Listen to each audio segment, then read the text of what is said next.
Hello and welcome. Why did they need a sequel to 101 Dalmatians? Besides just as a simple cash grab? Because this was totally what it was. 102 Dalmatians exist. It's a thing. And we're gonna talk about it. Dig it, dig it dog, dig it, dig it dog. Dig it, dig it dog, dig it, dig it dog. Dig it, dig it dog, dig it, dig it dog. Dog, dog, you dog. Dig it, dig it dog, dig it, dig it dog. Dig it, dig it dog, dig it, dig it dog. Dig it, dig it dog, dig it, dig it dog. Dig it, dig it dog, dig it, dig it dog. 102 Dalmatians came out in 2000, and right from the beginning it's completely a different tone from 101 Dalmatians. The whole title sequence is just a bunch of spots floating around.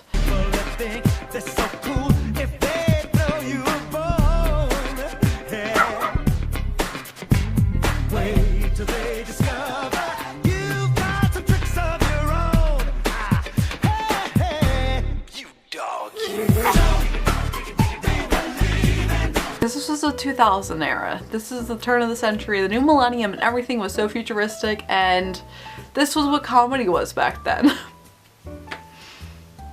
Overload of CGI and slapstick humor. Glenn Close does star as Cruella again, and she really does a fantastic job as Cruella. She is bat crazy and she plays it really well, and I give her a lot of credit because even in the last one she got covered in so much garbage and mulch and etc. And this one, it's same scenario. It's exactly the same plot but with different people. It's a new set of puppies, it's a new set of characters, but Cruella de Vil apparently got hypnotized so she's able to now love dogs, doesn't want to see them fur anymore, but of course that does not last and she starts to revert to her old ways. And once again, it turns to the same exact plot where she wants to kidnap Dalmatians to make her coat with a hood now, because we have to go further. This lapel French guy also loves fur, and he teams up with her to kidnap these dogs. And our two main characters, who are the replacements of Roger and Anita, it's her probation officer and a guy that runs an animal shelter by himself, who actually I am very familiar with as an actor, Ian Gruffhead, who I'm sure you don't know the name, but he was in a lot of shows that I was familiar with. There was a show on ABC a couple years ago called Forever, and he was the main character of it. It only lasted one season, but it was a very fantastically written show and I really loved the idea of it. It got canceled way too soon. He's New York City's top medical examiner. I believe this man was poisoned. With 200 years of experience. My life is just like yours, except it never ends. Imagine what you could do. Torture devices? Those are for sex. If you lived forever. That kills me, makes me feel alive.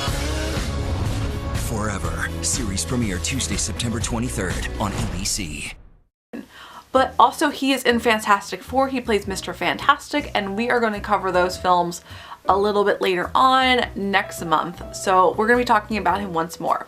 But he is in this film and he is basically our secondary Roger.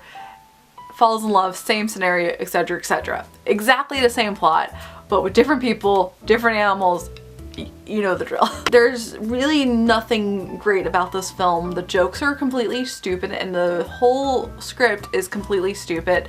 And we have an addition of a parrot who thinks he's a dog, and that's supposed to be humor. She'll be killed.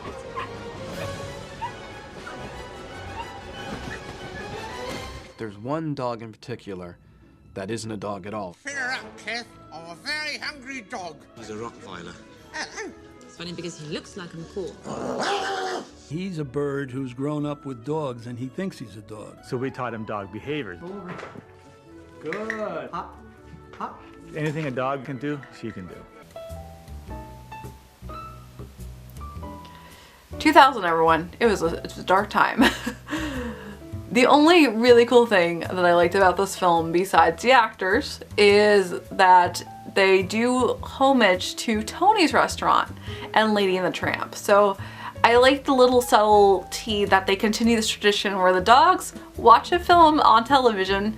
We had Silly Symphony in the original, then we had the Aristocats in the remake, and now they're watching Lady and the Tramp. This is the night when the heavens are right on this lovely. But we also have the characters go on a date to Tony's Restaurant and they eat spaghetti and meatballs, so that was really cute and I really did appreciate that one scene alone. Nothing else. It's completely stupid, but I was able to manage the whole thing, and as a whole film, it's not terrible, but it's still really terrible compared to what we had beforehand. The first remake was fantastic. Like I said, it was really well done. This was so unneeded. The only other thing I remember about this is that 102 Dalmatians, of course, had so much merchandise, and I had an oddball little stuffed animal that was like this big. I got rid of that a couple years ago. And I also had a Game Boy Color game, which I played all the time. I could not get past the first couple of levels, but I love that game.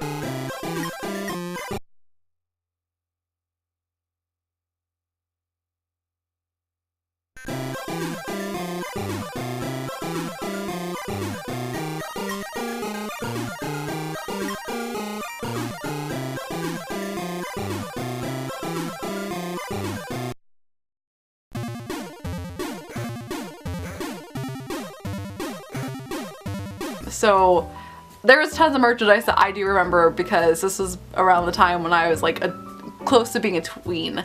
So it was something, I was a tween, yeah. So it was something that it was right in my age range, but I don't remember this film. Now I do. Now I'm not gonna forget it. Tomorrow we're gonna continue and switch gears and watch That Darn Cat. So stay tuned, and as always, I hope you have a magical day, and I'll see you real soon.